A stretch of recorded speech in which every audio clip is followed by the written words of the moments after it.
వాళ్ళ నాన్నగారితో మాకు అందరికి సంబంధాలు ఉన్నటువంటి పార్టీ కాబట్టి దానిలో కంఫర్ట్నెస్ ఉంటుంది.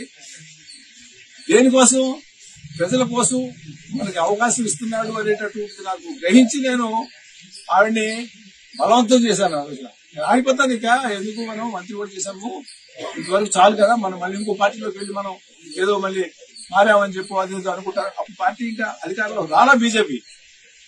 నేను గట్టిగా ఫోర్స్ చేసి ఆవిడ్ని లేదు ఉండాల్సిందే అని చెప్పి ఆ రోజు చేయడం జరిగింది. అలా ప్రస్థానం ఎక్కడికక్కడికి అది నెట్టుకుంటా వస్తుంది. ఇందాక మాట అన్నాడు ఓట్లు వేయలేదు ఇక్కడ కానీ నిజంగా కనుక మీరు ఆ రోజు గెలిపించినట్లయితే ఆ పరిస్థితి ఏంటి వేళ చెప్పండి. అవకాశవాడినా అవకాశవాడినా ఎరగను కదా. మరి ఎవరు చేశారు ఇది? మీరు కాదు, కొంత చేశాడు. నా మంచి కోరి చేశాడు.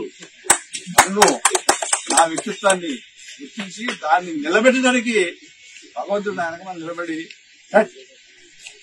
ఇంకో చెప్తా.